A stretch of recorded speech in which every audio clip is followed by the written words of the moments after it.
Let's talk about lust and desire. It's a good moment because the moon nodes are changing gates on July 25. North node goes to gate 30 and the south node to 29. And gate 30 is desire. That's the name of it. Desire is natural. Desire is a part of being human, part of life here. We want something or we want someone. Lust arises when desire is not fully lived, when it's not fully met, when there's a fear to actually go for the desire. Then half-heartedness comes in, and half-heartedness is the shadow of the 29, the programming partner of the 30. Programming partners are dual opposing approaches to a similar energy. Here we have half-heartedness, on the other hand we have desire. If half-heartedness comes in, the desire doesn't get lived. Then it hangs around because it's not fully burned. Gate 30 is also fire over fire in the I Ching. Desire burns. And yes, you can burn your fingers. Yes, you don't know if you're gonna get what you want. And still, it wants to be tried. It wants to be experienced. This gate is in a circuit in human design, which is called experiencing. We grow through experiencing things, trying out things. Is this going to work? Or is it not going to work? We know something more again.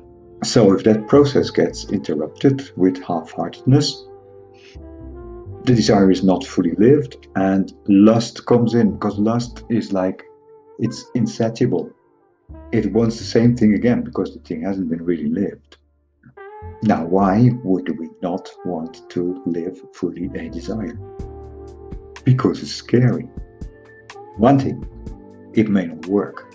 You may not get the person in your arms.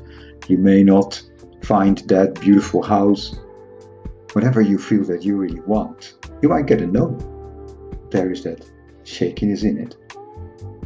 And also, society has been doing a job of being careful about people living their desires, because when everybody's just going for what they want, then how can we all live together? And that's a valid concern, right? So we have moral codes. And those moral codes are also installed or reinforced by religions. Desire brings you to hell. There's that fire again. So there is that condemnation of it. In a way, for good reasons. How does that help us? Let's look at the gifts here. The gift of that gate 30 is lightness.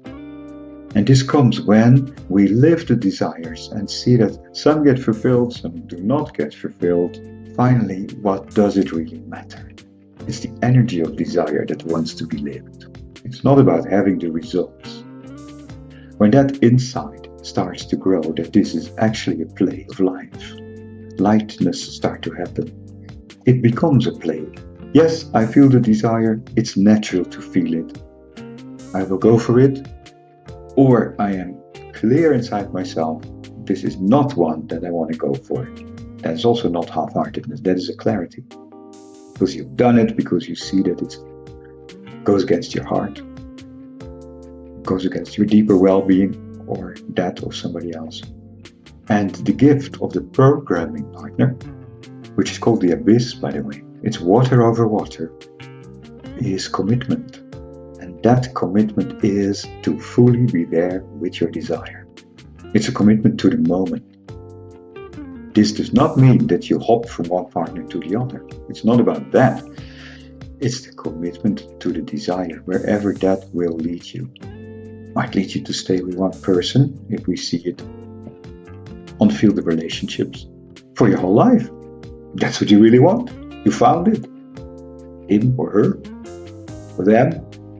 See, that can also happen. But that commitment is fitting to the lightness, because you're fully in it. Then what the result is in a way you give that out of your hands. The last final step of this is called the city. That's your essence, or some people say your superpower of that energy, the highest expression. For desire, K30, GQ30, that is rapture. It's total joy. Being totally taken by the energy. And it is still the energy of desire. That does not go away. Not like, yeah, now we sit on the mountaintop and we watch those desires, but we're beyond them. No. The very energy of desire becomes like a flame that has burned us. Because once the attachment to the object is gone, the lightness comes. Then desire itself, which is like a flame, can take over. And we burn bright like a flame. And the joy of a burning flame. And any desire that comes into our field is the fuel for that. It's a dance. That's rapture.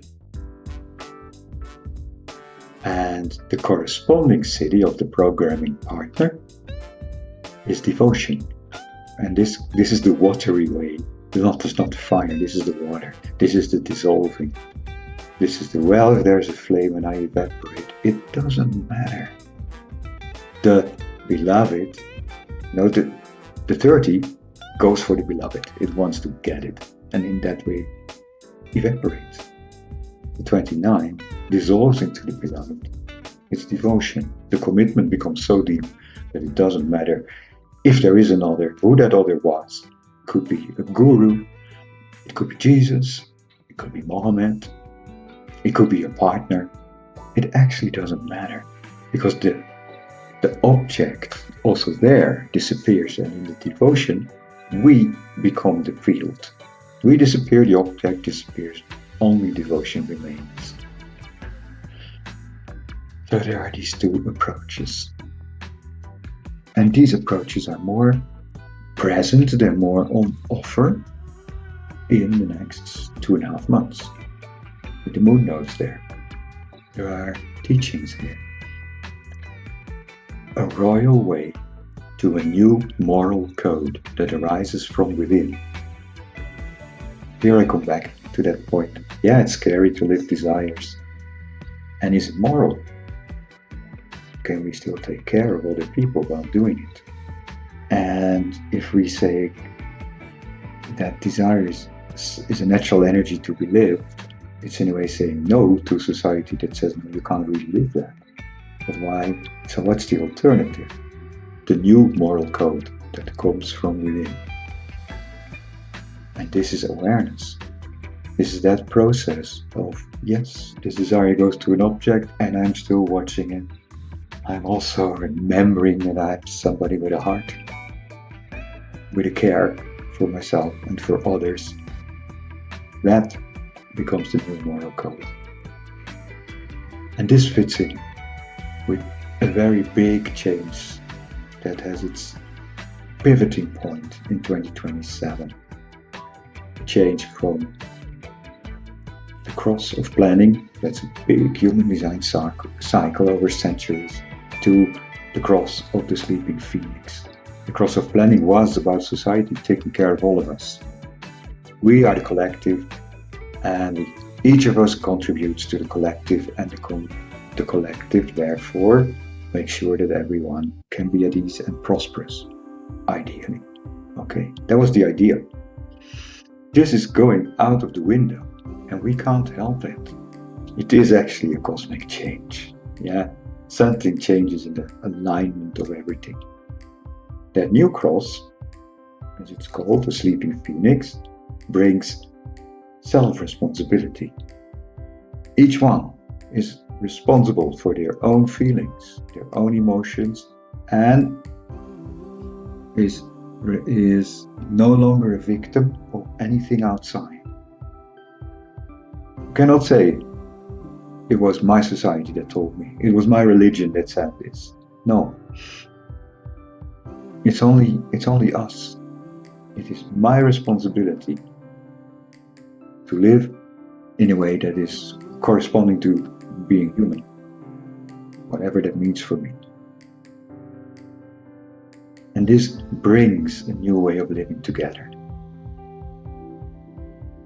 A way where friendship and collaboration will emerge as the way to be, as the way to relate, as the field that happens between people. That's arising, that's the light that's on the horizon. There's a light behind the darkness that we're passing through. Desire is part of the fabric of life. It's part of how life here works. The I Ching has these 64 areas, and each describes a field of how life works. And each describes a change from one field to the other. And it's science. It's inner science. Same with gene keys and human design. We're not talking about religion. It doesn't, it's not a replacement for something that is disappearing. It's an inner science, and that innerness corresponds to the cross of the sleeping phoenix, where we will need to discover what lives in us, and how that will express and relate and manifest into the outside. And so, these 2.5 months give a kind of taste of something that's coming, that's still on the horizon. And another aspect of this is Pluto. Pluto is the driver of this great change. And that planet is in gate 41, which makes a channel in human design with that gate 30, where the North Node is. The channel is called recognition. Recognition for me means some things are floating in the etheric field or in the potential, the thing that's going to come next. And we are the ones, we beings living on this planet, especially the humans, with this capacity of consciousness, are the ones that can bring that new field, the morphogenetic field that is called, that new developments into our daily reality. That's the recognition of the new phase. It happens through desire. It happens to our grasping, to our lunging, to our leaping, blind or seeing, to our wanting. That desire is actually divine, if you want to use that word. It's going to bring that new energy closer. It's going to help to materialize it.